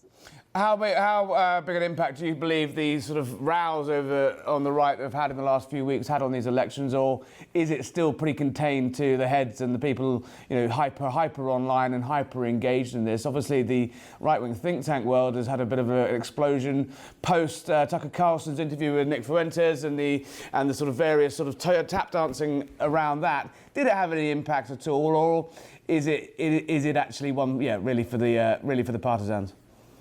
Well, I just wish all these people infighting would use all of that energy to fight for elections. I mean, look at it yesterday. Jay Jones, someone who fantasizes about murdering young children and Republicans, won. And why did he win? Because his party didn't infight over him. They actually doubled down and said, no, he's a good guy. He's totally fine. And I'm not saying we should condone someone who wants to murder people, but that's not where Republicans are at. So the fact that you have these influencers and people who are wasting time fighting one another instead of looking for ways to turn out low propensity Republican voters, to focus on issues that will bring Donald Trump's message of affordability to these voters, that's where our focus and energy should be. One hyper-liberal city and two blue states, does not summer make, to butcher some sort of metaphor there. But how much attention should we be paying to this in the run-up to the midterms? How big a warning sign is this for the administration, in your view? Final question. Yeah, I'm a little skeptical. I think in 2021, when Glenn Youngkin won in Virginia, I think a lot of us thought that that would be a prelude to a big red wave in 2022. And that red wave never actually materialized. It was more of a red drip. So I'm kind of hoping that this will be the case for next year. The only race that did concern me was the Virginia House of Delegates. Democrats picked up almost a dozen seats. They now control 4 out of 100 seats. They're going to use that newfound power to redistrict. And if Republicans in Kansas and Ohio and Indiana aren't ready to play ball, we're going to lose next year. Good evening, Josh. This is looking pretty serious now. It's sort of well beyond people arguing on the internet, as they often do, and is actually having a major impact on the sort of once great bastions of the right. Yeah, the battle is on, and I think it's important, Harry, to recognize where this battle started. This battle started from the Candace Owens, Tucker Carlson wing of the broader right. These are the folks who have just gone down the rabbit hole of increasingly unhinged conspiratorial insanity over the past 2.5 years, call it give or take, and they're just saying wildly unhinged things. And a lot of them are saying things that are positively, frankly, un-American and un-Western civilization. I mean, there's too many examples to count here, but Tucker Carlson on his show just a few months ago was talking about how Sharia law is actually not that bad. I mean, look at Abu Dhabi, the UAE, look at Riyadh, Saudi Arabia. Not my words, Tucker Carlson's own words. Well, once upon a time, I thought conservatives were pretty united that Sharia law is actually not good. Sharia law is not something that we should be doing here. But this is the guy who brought on the president of Iran for a puff interview, brought on the emir of Qatar for a puff interview there. I mean, whose side are we on here? I mean, once upon a time, conservatives understood that to be on the side of the Bible and Western civilization was what it meant to be be a conservative, to pass down this tradition from one generation to the next. It seems to me that that is what we're debating. I feel pretty confident that I am on the right side of that debate, Harry. I'm not sure I could say the same of my interlocutors. So Tucker Carlson's basically saying, look, if you don't like it, don't watch it. You know, if you don't want to see me interview Nick Fuentes, don't watch it. But it doesn't really cut the mustard, really, does it? When you're platforming a guy who's on the pretty much the, as you say, the fringe, the far, far, far fringe, even if he is of the right, I'm not entirely sure personally that he even is. Bringing him onto Tucker's mega platform, it doesn't really cut much mustard, does it? When you say, well, you can't ignore it because these clips are flying around the world everywhere now. No, it's totally intellectually lazy to simply say, oh, if you don't like it, don't watch it, or I have a First Amendment right. I mean, no one's doubting the First Amendment here, first of all. No one is saying you don't have a First Amendment right to bring on whatever show you want to, absent government censorship. Rather, we are saying that you are making a disgraceful editorial judgment in choosing to give a massive platform to someone who literally has said that Hitler is cool, who has called the Vice President of the United States, J.D. Vance, a race traitor for marrying his beautiful, wonderful wife, Usha, and having, by definition, mixed-race children. These are disgusting individuals. Nick Fuentes is a disgusting, loathsome individual, and he does not deserve to be anything other than shunned by people with massive platforms like Tucker Carlson. Why do you think he's doing it? Why do you think that suddenly these people are being brought in from the cold and to be given this platform?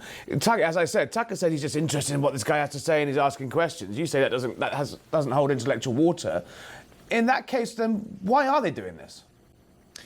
So Tucker's definitely seems to have quite an obsession with the Jews. There are any number of data points to indicate this. By now, he has had on the crackpot pseudo-historian Darryl Cooper for multiple interviews.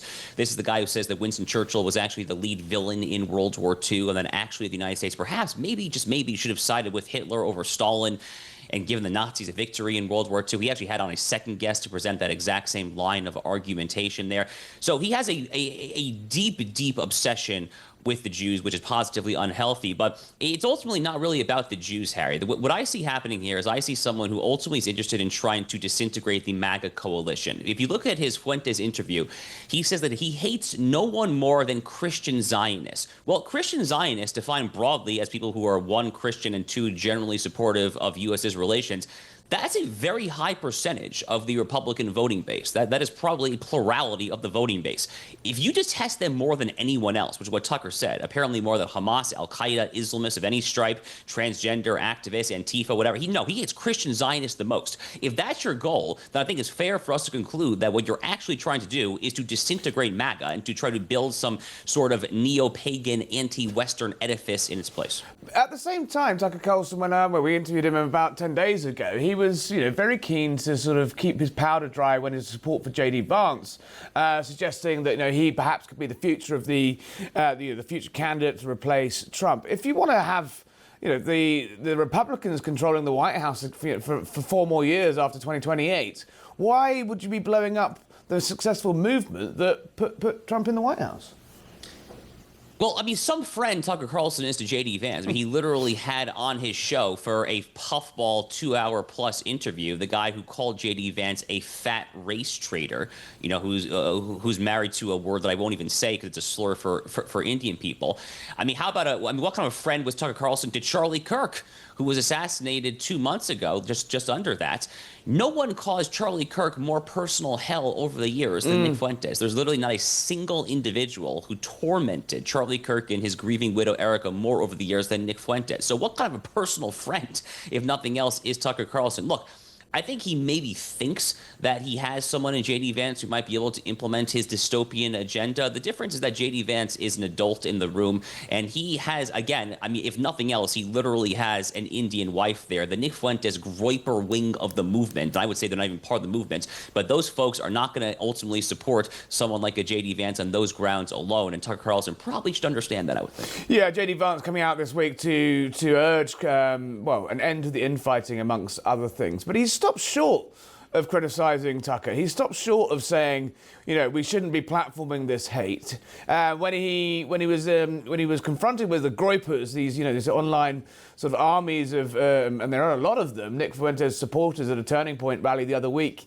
he kind of ducked and dived, even though, as you say, he was asked some pretty grim questions about his wife's faith, his wife's ethnicity, his own faith, his own views on Israel. He does seem to be, you know, stopping short of actually putting the boot in, as you and many others on the right have done so eloquently.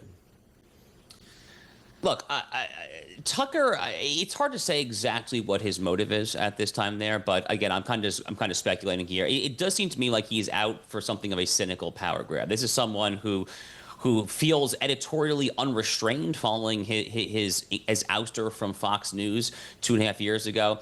But all of his editorial choices combined for at least 2.5 years now leads me to believe this is someone who does not actually have the interests of the United States of America and Western civilization as his foremost area of interest right now. How else can you possibly explain, even holding aside the Jews, which again, he's positively obsessed with, something like 75 to 80% of his recent newsletters mention the word Jew or Israel. It is a disgusting obsession. But even holding that aside, how do you explain his decisions to do these propagandistic videos in the Moscow supermarket and subway while offering these very friendly interviews with the president of Iran on the one hand, while utterly grilling Senator Ted Cruz on the other hand? I mean, it makes, this is not the behavior of someone who is on our side, so to speak, of the American political divide, the American cultural divide. Frankly, it's not how someone behaves who's on the correct side of the civilization versus barbarism sweepstakes either. If you don't mind, look, for our viewers and listeners around America, around Britain, around the wider West, I'm going to play you some of the things that Fuentes and his ilk have been saying. One, if you don't mind, including about you, when pretty grim stuff. Have a look at this. Josh Hammer can say Tucker Carlson should be neutralized like an animal. And that's fine. No one's going to criticize that. That's not violent. That doesn't tend towards anything bad because he's a pro-Israel Jew. So there's no accountability. What's your response to it? That's the oldest conspiracy theory in the book there, isn't it? Yeah, look, this is about an op-ed that I wrote for the Daily Mail, the well-known British newspaper. This op-ed came out about a week ago. I was asked to write an op-ed responding to the Tucker Carlson Nick Fuentes interview. I gave my opinion, which is that this is disgraceful, that Tucker Carlson is enabling the horrific actors there. And in my concluding paragraph, I upon arguing that Tucker is ultimately trying to destroy the Maga coalition, the argument that I've just laid out here, I said that the fox is in the hen house, and if the fox is not neutralized, then ultimately the entire Republican coalition could go down. That's a paraphrase, but it's a very close paraphrase. Yeah, a metaphor. Yeah, obviously what I meant is that the fox here means his policies, his influence, his general vision for what the American right should do there. And for what it's worth, 3 editors of the Daily Mail, a very well-known international newspaper, looked at this, and no one batted an eyelash for a second as to what I meant because it was so haltingly obvious. But then you had all these bad faith actors, Dave Smith, the so-called comedian, Candace Owens, Marjorie Taylor Greene got in on the act, obviously Fuentes, saying, oh my God, Josh Hammer is trying to call for the assassination of Tucker Carlson. No, no, no. I've actually been the victim of threats of political violence. I have spent countless hours on my own show, written countless columns on my weekly syndicated column, decrying it. Not merely decrying it, but decrying it as the one thing that has potential to literally destroy this country. Because the day that comes that we cease to decide our differences and settle our differences at the ballot box and instead pick up knives and rifles, that is the day that this republic dies. It is abhorrent. I condemn it with every fiber of my being. But again, anyone who has more than 2 brain cells operating between the ears already knew that that's my stance. These are bad faith, disingenuous. The boot being on the other foot there, and you'd be picked up Nick Fuentes for using a metaphor. I imagine he'd be screaming about cancel culture and the like. Let's have a look at what Ben Shapiro, another key figure on the right, has been saying of late. Turning up the volume a little bit here. That fragmentation is being caused purposefully by a splinter faction of people led by a young man named Nick Fuentes. They call themselves the Groypers. They are white supremacists. They hate women, Jews, Hindus, many types of Christians, brown people of a wide variety of backgrounds, blacks, America's foreign policy, and America's Constitution. I mean, it does feel to me like this has been rumbling on for a couple of weeks now. It's been bubbling under the surface for months and months, but it's exploded into public view now. Ben Shapiro there, yourself, other key figures have been publicly saying, as you say, the fox does need to be ridded from the hen house. Do you think it can be, or do you think the sort of genie's out the bottle now and this is going to cause some longer-term splits on the right? I think that a lot of damage has been done, Frank. I think that there are a lot of people who have been listening to this un-American, un-Western, anti-Western civilizational tripe, this rubbish for a long time. It's not just Tucker, by the way. I mean, obviously, Candace Owens is another example of someone who has a massive platform who says many of the same utterly unhinged things. So it's going to take a lot of work to try to reverse some of these minds that have been corrupted here. And it's one of the oldest tricks in the book, Harry, is you seek to just sow massive distrust and discord. You seek ultimately to ruin the people's attempts to discern fact from fiction, truth from lies, good from evil, right from wrong, et cetera, to therefore create a market niche whereby you can just say anything you want imaginable, the most shocking and appalling stuff, and therefore it has an audience there. So it's going to take a lot of time to try to turn this around. There's been this drama at the Heritage Foundation this past week there. It seems like the president, Kevin Roberts, who is a personal friend and a good man, seems like he understands now that he made a mistake in coming to Tucker's sweeping defense. He's essentially heavily amended his position publicly, and we will see. But this really is something of a pivotal moment for the conservative movement, which is why Ben Shapiro, I think, devoted an entire episode of his show to explain the full stakes of it. Yeah, and let's have a look at a clip from Fox News the other night, Erika Kirk, during an interview, calling, as you say, the people like Candace Owens who are putting out bonkers conspiracy theories about the death and murder of her husband that were suggesting that somehow the Egyptian military, the FBI, the deep state were all hiding what actually happened. Well, meanwhile, in a court, a man is on trial. Let's see what Erika Kirk had to say. He was assassinated. And the difference between this and previous assassinations in this country is there was no social media. There was no AI. I can't tell you how many fake images are out there of all of this. And again, my only request is that just please pray and consider and think about whatever you put online, because it's going to impact his kids in the future. I don't want my kids to go on the internet one day when they're older and see things that it's just, we're all trying to process this in their own way, and I appreciate that. But just some grace would be nice. In the politest possible way, I think that is Erika Kirk telling the likes of Candace Owens to shut the F up, right? I mean, for the last few weeks, I mean, as all of these conspiracy theories have been spread, they've been sort of maintaining a dignified silence. Then last week, I think it was Turning Point, Charlie's former colleagues there began to actually directly rebut some of the claims that were being spewed out, however spurious they are. Do you think are we beginning to see a sort of dramatic increase of actually, calling this stuff out, specifically going after people that are spreading it, and actually, is that going to be enough, or do we need to go further? There's a saying in the American South, Harry. There's this well-known saying in the American South called "bless your heart." And when an old Southern lady says "bless your heart" to someone, it is well understood in the cultural context to be the most polite FU in the history of FUs. And that's essentially what Erika Kirk is saying to Candace Owens, right there, is "bless your heart, honey."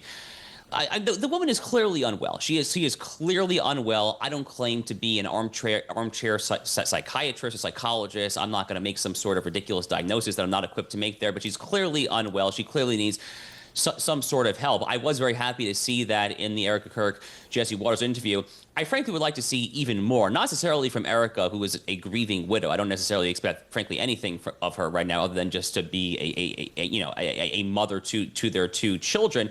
But I would love to see more from Turning Point USA. I would love to see more just in general to try to put the fire out on just some of the insane conspiratorial stuff that we're seeing out there on the internet. It really is up to, I think, leading conservative institutions like Turning Point USA, like the Heritage Foundation, like organizations like this, to say that no, some of this crap that is coming out from some of these flamethrowers, this is not what we represent. This is not who we are. And this is ultimately, frankly, even on the most self-serving terms imaginable, this is not the path towards political and electoral success for the conservative movement, for the American right. For every 19-year-old dweeby Fuentes fanboy incel that someone who is pandering to this crowd thinks they're going to pick up, you're going to lose 3, 4, 5 times as many voters who are just utterly repulsed and repelled and want nothing whatsoever to do with this. You're going to lose blacks, Hispanics, Latinos, Jews, evangelical Christians. Again, the very Christian Zionists that Tucker apparently hates more than anyone in the world. What are you trying to do here? I mean, are you trying to build a political coalition or not? Well, I have an answer, Harry. My answer is actually no. They're not trying to build a political coalition. They're trying to tear it down. That's kind of the whole point, actually. I mean, we saw a not great night for the Republicans on Tuesday. The president's approval ratings aren't brilliant. We're into the longest ever shutdown in history. Attention's beginning to turn to, well, more than beginning to turn to the midterms, just at a time when actually, the Democrats are in chaos, really. They make gains in places you would expect them to make gains, but there's no sort of sign of a great revival yet. For now, the Republicans continue to hold the House, the Senate, they've stacked the court.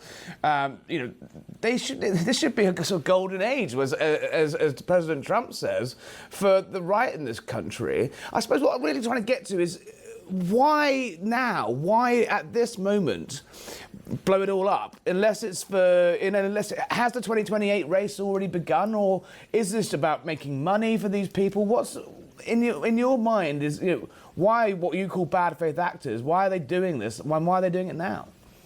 So I think everyone has their own calculations. I have no doubt that there is some foreign money flowing into some people's coffers. It's difficult, if not impossible, to say exactly which money is flowing into which coffers. I will, though, say that there was an interesting expose in the Washington Examiner newspaper earlier this year, finding this kind of shady husband and wife LLC in Northern Virginia called the Lumen 8 Advisors. And on their FARA, Foreign Agent Registration Act registration form, they listed precisely one client, which was the Qatari embassy in Washington, D.C. And then when they listed what services they provided to their client, they listed the Tucker Carlson show. So they were getting paid something close to $200,000 per month by the Qatari embassy, and their only publicly listed service for the embassy was getting them booked on the Tucker Carlson show. So I have no doubt that, and that's all public information, by the way. Yeah, I've no doubt that there's some public money flowing around here. I don't think that's actually the leading thing that's motivating most people, though. Part of it is just a clicks game. They're trying to play the X algorithm, the TikTok algorithm. A friend told me recently, who hosts a popular online show, that if he puts the word Israel in his YouTube podcast title, then he'll get 5 times as many clicks there. I'm not sure if that's true. He was kind of just offering a very crude mathematical estimate. But again, to kind of get back to my main point here, Harry, the number one thing that I genuinely think is really driving some of these folks is they don't like the current right-of-center coalition. They don't like this biblical Christian-Jewish alliance. They hate it. They want to tear apart the Christians from the Jews, from the Jewish state of Israel there, and they see a massive opportunity to drive a wedge through that. But in driving a wedge through that, they're also driving a wedge through the very notion of the United States of America. Frankly, Harry, these people, I think, would do very well to go to Philadelphia and go visit the Liberty Bell in Philadelphia, on this nation's most iconic monuments or edifices. And what they will see there is they will see a verse on the outside, not from Aristotle, not from Cicero, no, literally from Leviticus, from the most Hebrew Bible book of the Hebrew Bible, Leviticus chapter 25, verse 10, thou shalt proclaim liberty throughout the land and unto all the inhabitants thereof. That is this country. This is the country that Abraham Lincoln referred to as a, quote, almost chosen people, clearly evoking that Hebrew Bible, Old Testament language. That is the United States. These folks apparently don't like the United States as it is. There is a great movement, though, on the right, especially in the younger right, the Gen Z right, to move away from Israel. They've grown up in an age where, that sort of unique relationship between the right of American politics and America itself, as you say, and Israel have a close coalition. That coalition is under massive stress. Is it do you beyond, as you say, with the sort of Qatari stuff you mentioned there, do you detect the hand of hostile or outside states trying to drive a wedge here and using these people to basically try and break that relationship between Israel and the United States? I definitely think that there is some element of foreign funding and foreign bots here. Again, a lot of this is very difficult to prove. It's kind of just all speculation. I'll give you just one example. There's a little Twitter provocateur by the name of Jackson Hinkle. Guy has millions of followers. I mean, he says the most patently insane stuff imaginable. I mean, he literally tweets about how amazing the Islamic Revolutionary Guard Corps in Iran is. He says, sign me up to fight for Hezbollah so I can go against the Zionists. I mean, if I'm not mistaken, he had a girlfriend who was from Moscow there. So, I mean, to me, that's kind of like an obvious kind of clue that maybe there's some Russian money kind of flowing in here. Some snow on those boots, you're suggesting? Yeah, that's a very old Russian tactic, right? Going back to the Cold War era, trying to kind of sow the seeds of discord in American politics. And that's literally kind of a 1950s, 1960s Soviet-era playbook here in the United States. So I have no doubt that there are some foreign funds going on here. But I think much more of it, frankly, is organic and real than many conservatives, many pro-Israel folks might care to admit. So there really is a lot of work to do here. It's not going to be easy, but again, it's really not just about the Jews. It's not just about Israel. From my perspective, it really is ultimately about whether or not you are pro-America and pro-Western civilization. I look at someone like a Tucker Carlson, and I just simply cannot conclude that this man is actually on the side of Western civilization. I mean, when you're hosting folks on your show and agreeing with them that Winston freaking Churchill was the lead villain in World War II. We had a chat about that, don't worry. We went around the houses on that one. I mean, he wasn't backing down on there. Josh, stay there. I'm going to bring in Rebecca Zelko from The Blaze. Good evening, Rebecca. Thank you there for sitting so patiently through a fascinating chat with Josh. I just want to get into the politics of it. You're a younger member of the right in this country. Why is it that suddenly that relationship with Israel, that was such a bedrock for the old GOP, the American right, and Israel, is suddenly being so frayed? I think, excuse me, I think this really ascended following October 7th, I think, is really when it kind of brought back the relationship with Israel back to everybody's attention. And then I think you saw this conflict just take place for over 2 years now. And so a lot of the base that I think feels strongly about it is the anti-war base. It's the anti-war voter. And a lot of those happen to be young men. As you mentioned, a lot of public sentiment has really shifted in these last couple of years, is really where a lot of the changes have taken place. And it's particularly been among young men. And so that's been a fascinating trend to see for sure. When you look at Nick Fuentes, though, some of the, I've said his mouth is, it looks like he wouldn't say boo to a goose, but mouths off like a sort of drunken SS officer after too many beers. But like, it is remarkable, though, that, this is the sort of thing you associate with the hard left, some of the rhetoric that's coming out of it. But it has infiltrated the right, and it seems to be beyond just trying to be shock jocks and say things that are outrageous. It does genuinely seem to be that the right is moving away from Israel in a younger generation to a massive extent. How has that been allowed to happen, and how is that? Is it too late to sort of get it back? Because this is the next generation of conservative leaders.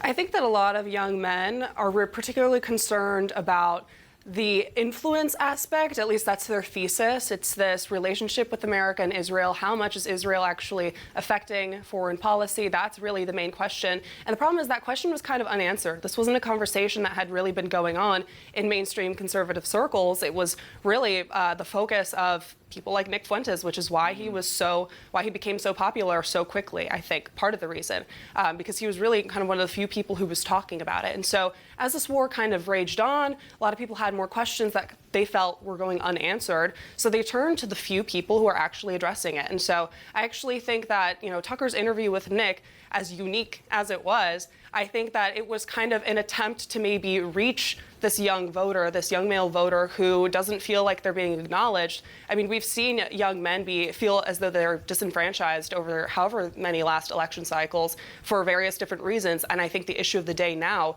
has become the Israeli-American relationship. Josh, we saw on Tuesday Tuesday, the young women of New York massively moving towards Zohran Mamdani. We've seen the young men tilt right, but obviously tilt right to perhaps the sort of Nicke Fuentes right. Do you worry about the next generation? I mean, it looks like that the younger female voters are going to the hard left, and younger male voters are going to the hard right. What do mainstream MAGA or even mainstream conservatives do to regroup and try and bring that next generation back? But I think it's kind of just the old-fashioned work, right, of trying to advance the argument and try to win in the battle of ideas. I mean, if there's one thing that I can say that I feel pretty confident of, it is that I believe that ultimately my defense, and folks who agree with me, our defense of Western civilization, Western ideals, American ideals will carry the day over those who are literally offering apologia for Sharia law and arguing that Winston Churchill was the villain in World War II. Those might be faddish and catchy, I think, for folks who don't really spend a whole lot of time opening a history textbook. They're kind of prone to kind of just see like a witty one-liner and say, oh my God, he made a good point. But in the mid to long term, these ideas tend to fade with obscurity as more information gets out there. And we've got to go to a break shortly, but just a final thought from you both. We're going to discuss the Heritage Foundation in our next segment, but the political damage of this, it is clearly now no longer flame wars online. Josh, to you first, how damaging is this for the mainstream right? How damaging is this row for the future prospects of J.D. Vance, of a Republican nominee at the next election? And has it caused lasting damage, or are we still at a point that this could be stamped out now?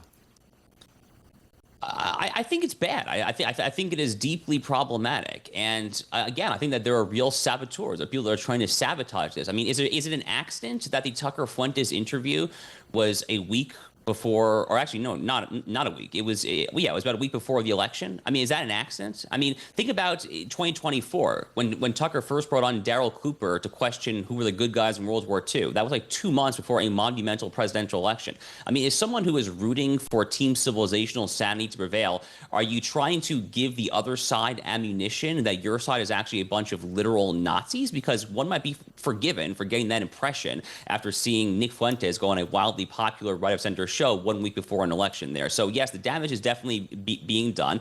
I think J.D. Vance has been put in a very difficult position by his so-called friend, Tucker Carlson, again, because Nicke Fuentes, among others, says horrific things about J.D. Vance and his wife and his children there. So he's going to have to stand for his wife and his literal family, as a man has to do, if nothing else there. So this is a real problem, but no, Harry, I don't think that the hour is too late for it to be corrected, but it's going to take some serious work. The good news is that Donald Trump won 2 presidential elections with all this stuff being totally relegated to the fringe. It was totally a non-issue there. So he's shown that you can win a national election without this garbage being a part of the so-called coalition there, and I'm pretty sure that he'll be able to do it again. May not him literally, but the Republican candidate or the MAGA successor.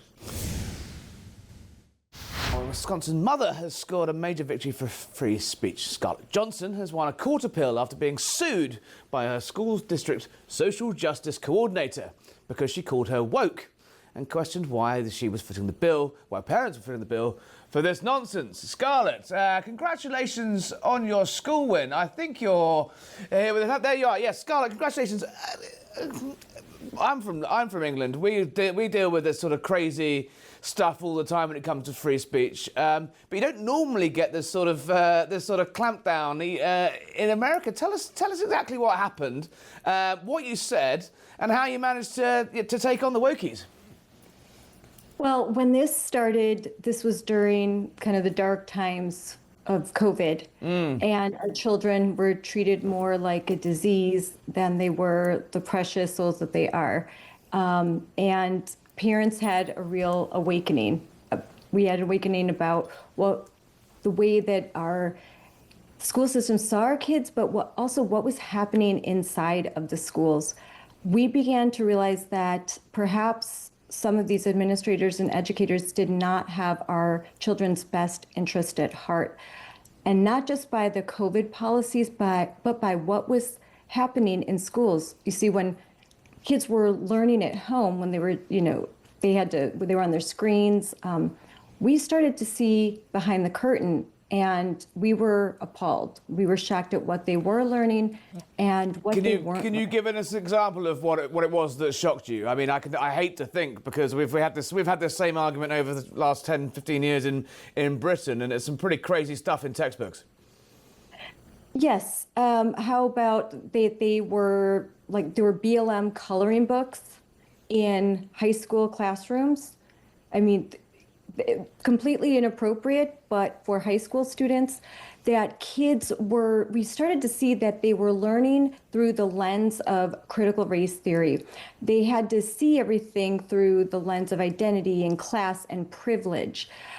There were scales we've discovered through FOIA that $42,000 was paid to a consultant company, an equity firm, in which part of the presentation was, how racist are you? And there was a scale. And the more, like, if you were white and if you had parents who were married, you were privileged and you must be racist because you had white skin. It was everything through this lens of oppressor, oppressed, privilege.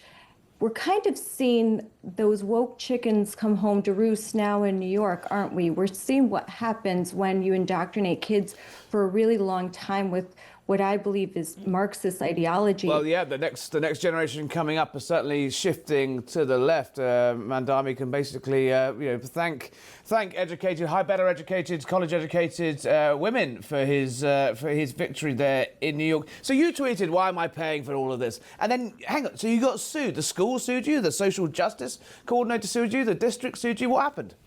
The social justice coordinator sued me for defamation. There was a LinkedIn profile that was sent to me in which this educator had said that she was a social justice coordinator skilled in equity promotion. And then doing a little bit of digging, I discovered our tax dollars were funding this DEI position, despite claims from our district that they weren't doing that we don't even know what critical race theory is. But then again, there was recommendations of reading White Fragility, How to Be an Anti-Racist, and Pedagogy of the Oppressed, which is a Marxist handbook that Mao actually admired. So this was very shocking. So I called it out on social media. I didn't want my tax dollars going to fund this. And I'm Puerto Rican. And I don't like this. I don't want my kids to learn that if they have brown skin, that they are oppressed, and that if their white friends or their white father is an oppressor. That to me was shocking. It was anti-American. I'm the daughter of a vet who served 3 tours after 9/11, who fought for free speech, who fought for our kids to live in America where there's equal opportunity. And I was really offended by this, and I put that out there. I was sued. How much did it cost you? Yeah, how much did it cost you personally and financially? Tens of thousands of dollars personally, just in the initial phases.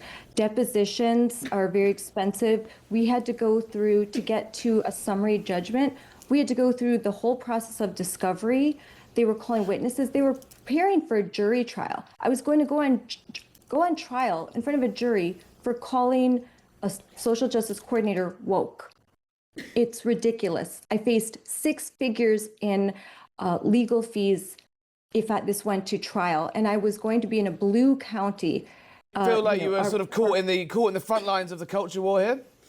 Yes, I was. And it wasn't about me.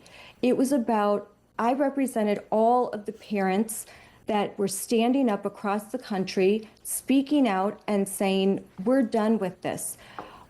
We want our kids to go to school to learn, to be educated, not to be reprogrammed, deprogrammed, and indoctrinated.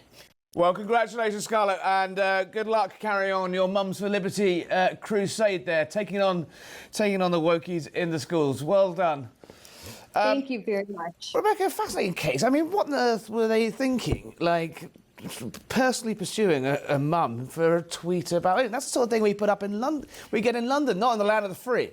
It's quite litigious, even for the United States. I will say, like, this isn't an isolated incident. This sort of thing is something that I personally encountered when I was even in high school. I remember going to my PE class, and for the sex education classes, they would say, "Oh, well, gender is a spectrum, by the way." And this was before I really became politically involved, or I was 15, or I wasn't sort of privy to what that actually meant or what they were sort of trying to say or allude to. They actually gave us paperwork, and if I had the journalistic instincts at the time, I would have made a scandal about it. But they gave us paperwork to take home to survey our parents' political thoughts on a lot of these progressive issues and then report back to the school. And this is a public school. And so I share this concern. It's like the first question you would ask is, why am I paying for this? It does feel like, well, certainly in Britain, and it does feel like there's a bit of a tilt away from all this. Definitely on the trans stuff in the UK. It does feel like America's a little bit behind this. Obviously, the politics of the curriculum, the politics of the classroom is a big issue. Is there a suggestion, is there a feeling that, the tide is turning, or as Rachel said there, as Scarlett said there, this is the chickens are coming home to roost. This is what you've done to a load of progressive left-wing kids. If you asked me a month ago, I would have said that the tide has totally flipped against the progressives and that people are actually, the Overton window is shifting back to normalcy. But these last couple of elections that we saw on Tuesday, I think it's cause for alarm. I mean, in Virginia, the lieutenant governor, I believe, that was elected is this Democrat. She was also in a more local level politics, and she's on the record saying she doesn't care about the sexually explicit material that is being taught in children's schools. During the Virginia governor debate, she was basically refused to say that she didn't think that transgender men should be not blocked from female bathrooms.